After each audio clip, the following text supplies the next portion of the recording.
4, à droite, une face d'homme et une face de lion, et à gauche, une face de bœuf. Ils avaient aussi tous les 4 une face d'aigle. Ézéchiel 1 2.5-6, 10. Les 4 maisons sont les 4 anges de la terre, qui sont les 4 surveillants, et tours de garde, que le Dieu éternel dans sa providence a placés contre le blasphème usurpateur, le mauvais usage et la furtivité du méchant et grand ennemi, le diable. L'ange Ave, 20 juin 1584. À page suivante présente la grande table de la terre, un diagramme indiquant les noms des anges qui gouvernent les 4 quarts du monde. La grande table est divisée en 4 quadrants appelés tours de garde, chacun représentant l'une des 4 civilisations du monde, est, ouest, nord et sud. Ainsi, si l'on veut agir sur les nations occidentales, Europe, Amérique, etc., il faut faire appel aux anges de la tour de guet occidentale. Si l'on veut toucher les nations de l'Est, Asie de l'Est, Japon, etc., il faut faire appel aux anges de la tour de garde de l'Est, et ainsi de suite. Les 4 tours de guet sont reliées entre elles dans la grande table par une grande croix,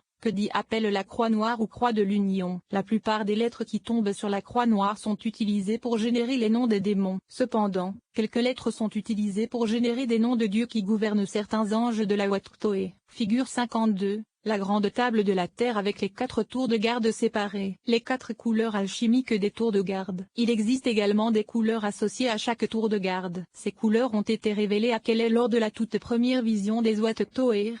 163. Dans cette vision, les tours de guet n'étaient pas de grandes grilles remplies de lettres, mais de véritables tours de guet fortifiées placées aux 4 coins du monde. Les portes massives des tours s'ouvraient, des tapis étaient déroulés et les hiérarchies d'anges en sortaient en procession royale. Chaque tapis était doté d'une couleur spécifique, et, rouge, sud, blanc, ouest, vert nord, noir. Ces 4 couleurs apparaissent à de nombreux endroits dans la littérature ésotérique. 3 de ces exemples ont peut-être eu le plus d'influence sur dit. L'un, trouvé dans le livre de l'Apocalypse, correspond aux couleurs des chevaux des 4 cavaliers de l'Apocalypse. Le second est constitué par les couleurs données aux 4 almadèles de l'Almade de Salomon que l'on trouve dans le Lemegeton. La troisième source, et peut-être la plus importante, et l'alchimie où chaque couleur représente une étape du processus alchimique. Comme nous le verrons bientôt, les Watutoir, et les anges qui y résident, semblent effectivement avoir une vocation alchimique. Les 4 sceaux des tours de garde. Plus tard, on montra à Keley plusieurs sceaux,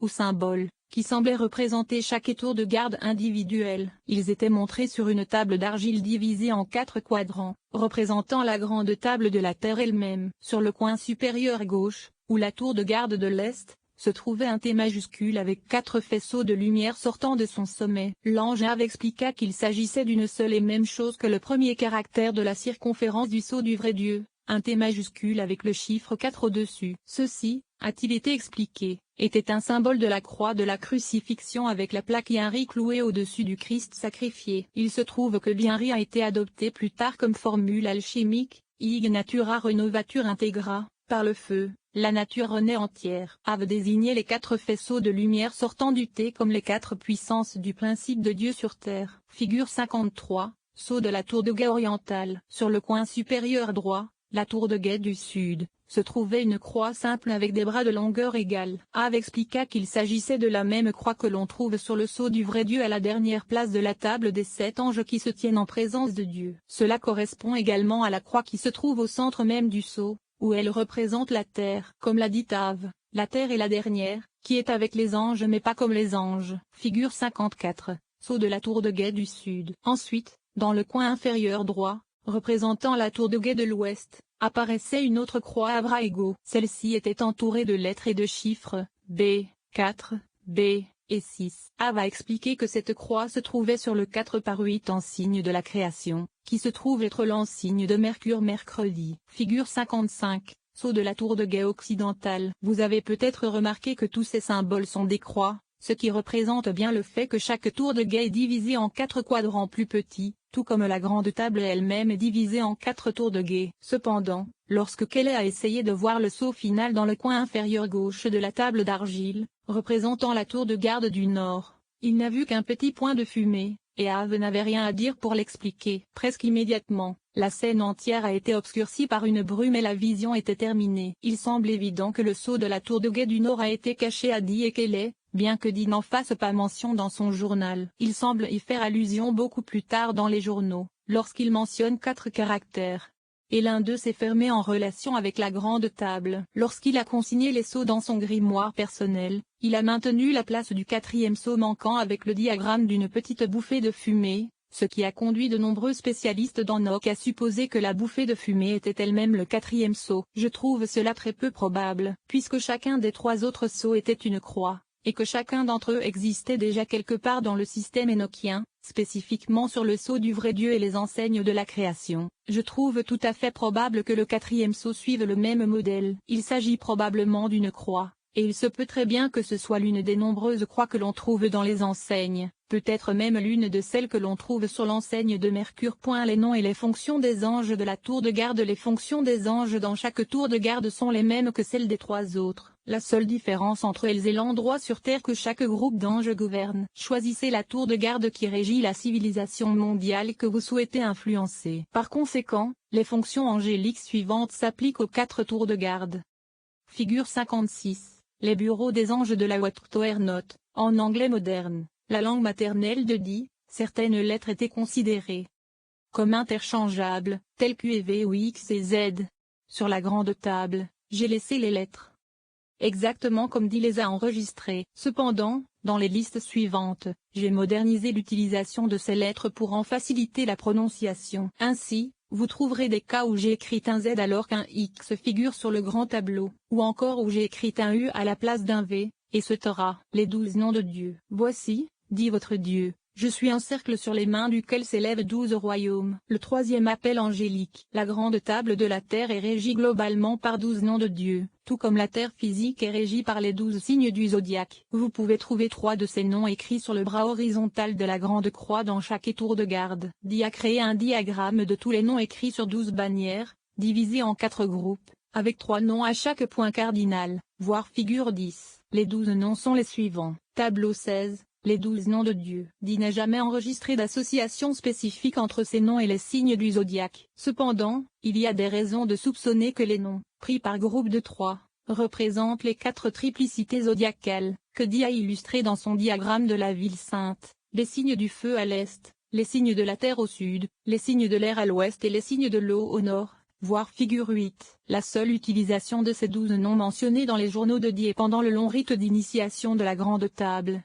où les 12 noms sont invoqués ensemble comme l'autorité dirigeante des 4 tours de garde. Le rite sera décrit plus loin dans ce chapitre. Cependant, il est raisonnable de supposer qu'il devrait être utilisé lors du travail avec les anges de la Watt-Note à tout moment. Les 24 anciens. Autour du trône, il y avait 24 sièges. Sur les sièges, je vis 24 anciens assis, revêtus de vêtements blancs, et ayant sur leur tête des couronnes d'or. Apocalypse 4 verset 4, figure 57. Les 4 grandes croix. Remarquez que chaque tour de garde est divisé en 4 sous-quadrants reliés entre eux par une grande croix centrale. 6 noms sont inscrits sur les bras de cette grande croix, pour un total de 24 noms dans toute la grande table. Ce sont les 24 anciens décrits dans le livre de l'Apocalypse, tels que cités ci-dessus. La fonction des anciens est de donner des connaissances et un jugement dans toutes les affaires humaines. Ils donneront des conseils et des avis sur les situations importantes. Il semble plus probable qu'ils soient destinés à être appelés par groupe de 6. Leurs noms sont les suivants. Tableau 17. Les 24 anciens. Notez que 2 des anciens de chaque tour de garde ont des noms de seulement 6 lettres comme à Bioro. Cependant, ces 2 noms peuvent être étendus à 7 lettres lorsque la colère de Dieu doit être augmentée comme à Bioro. Appelez les anciens dans l'un des noms de Dieu qui régit leur point cardinal. Chaque direction a 2 noms de Dieu, un pour appeler les anciens pacifiques et un pour leur aspect courroucé. Tableau 18. Les noms pacifiques et courroucés de Dieu. Vous trouverez ces noms de Dieu au centre des grandes croix qui portent les noms des anciens,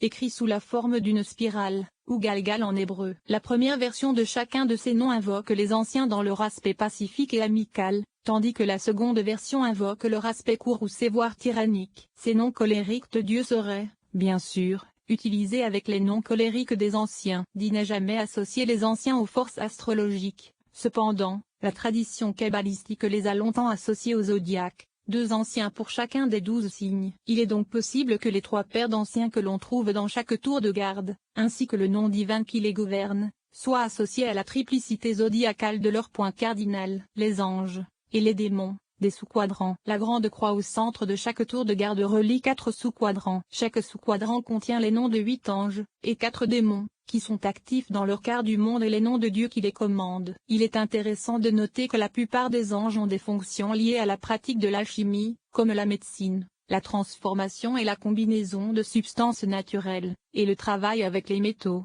les pierres précieuses et les 4 éléments classiques. Figure 58. Sous-carrefour avec croix de calvaire. Vous remarquerez que chaque sous-quadrant des ouates octoaires est marqué par un crucifix traditionnel de style chrétien appelé croix de calvaire. Chaque croix de calvaire de la grande table contient 2 noms de Dieu, un écrit vers le bas et un écrit en travers. Sous les bras de la croix, nous trouvons les noms de 4 anges qui répondent directement aux 2 noms de Dieu écrits sur la croix. Le premier nom divin, écrit vers le bas, convoque les anges, tandis que le second nom, écrit en travers, est utilisé pour les commander. Les noms de 4 autres anges se trouvent au-dessus des bras de la croix du calvaire, où vous pouvez voir qu'il y a 4 lettres sans compter la lettre à l'intérieur de la croix. Ces 4 anges ont tous les mêmes 4 lettres dans leur nom, seul l'ordre des lettres est différent dans chacun d'eux. Le nom du premier ange est écrit directement dans le sous-quadrant. On trouve les noms des autres anges en prenant la première lettre du nom et en la déplaçant vers l'arrière du nom, ce qui est fait 3 fois pour révéler les 3 autres anges. Le schéma est le suivant. Apkd,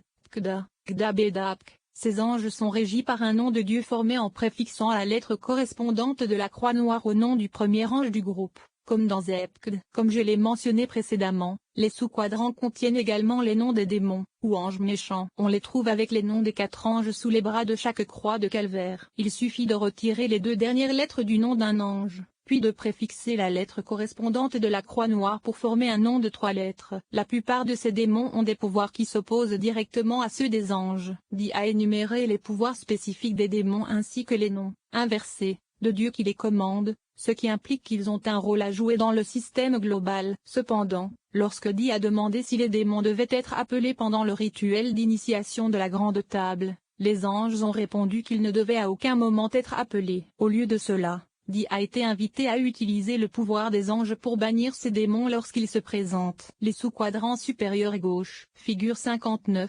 Les 4 sous-quadrants supérieurs et gauche. Les anges de la guérison et de la médecine. Les anges chargés de la guérison et de la fabrication des médicaments se trouvent sous la croix du calvaire, dans chaque sous-quadrant supérieur gauche de la grande table. Dans la plupart des cas de guérison, ces anges ont chacun un nom à 4 lettres. Cependant, si la maladie est considérée comme incurable, une 5e lettre, tirée de la croix du calvaire elle-même, peut être incluse au centre du nom des anges pour plus de puissance. Leurs noms sont les suivants. Tableau 19. Les anges de la guérison et de la médecine. Les noms divins des croix du calvaire qui régissent ces anges sont, invoquez les anges par le premier nom, le plus long. Commandez-les par le second nom, le plus court. Les démons de la maladie et du malaise. Les démons de ce sous-quadrant infligent des maladies et des blessures à leurs victimes. Leurs noms sont les suivants. Tableau 20. Les démons de la maladie et du malaise. Pour invoquer et commander ces démons, vous devez invoquer les noms de la croix du calvaire à l'envers, les anges de la jonction des substances naturelles. Le mélange de substances naturelles est une partie importante de la médecine, de l'alchimie et de la science en général. La création d'élixirs médicinaux, de teintures de parfums, de brassées de sorcières, d'encens mélangés, d'huile, etc. sont tous régis par ces anges. Leurs noms se trouvent au-dessus de la croix du calvaire, dans le sous-quadrant supérieur gauche de chaque tour de garde. Ces anges peuvent vous enseigner les mystères du mélange de substances naturelles pour créer de nouvelles substances. Ils peuvent vous indiquer les effets de chaque ingrédient ainsi que l'effet combiné lorsqu'ils sont mélangés. Leurs noms sont les suivants. Tableau 21. Les anges de la conjonction des substances naturelles. Il n'y a pas de démons associés aux anges des substances naturelles. Les sous-quadrants supérieurs droits. Figure 60. Les 4 sous-quadrants supérieurs droits. Les anges des métaux et des pierres précieuses. Les anges chargés des métaux et des pierres précieuses se trouvent dans le sous-quadrant supérieur droit de chaque tour de garde, juste en dessous des bras de la croix du calvaire. Ils peuvent vous enseigner les vertus des 7 métaux alchimiques plomb, étain, fer, or, cuivre, mercure et argent, ainsi que la manière de les trouver et de les utiliser. Ils enseignent également la recherche, les vertus et l'utilisation des bijoux. Ces anges ont des noms de 4 lettres, mais une 5e lettre peut être ajoutée depuis la croix du calvaire en cas d'urgence. Leurs noms sont les suivants. Tableau 22. Les anges des métaux et des pierres précieuses. Invoquez les anges par le premier nom, le plus long. Commandez-les par le second nom, le plus court. Les démons de l'argent et de la cupidité. Les démons de ce sous-quadrant sont les princes de la cupidité sur la terre. Ils ont le pouvoir d'apporter de l'argent frappé. Leurs anges adverses apportent des métaux bruts, mais pas de monnaie. Les noms des démons sont les suivants. Tableau 23. Les démons de l'argent et de la cupidité. Pour invoquer et commander ces démons, vous devez invoquer les noms de la croix du calvaire.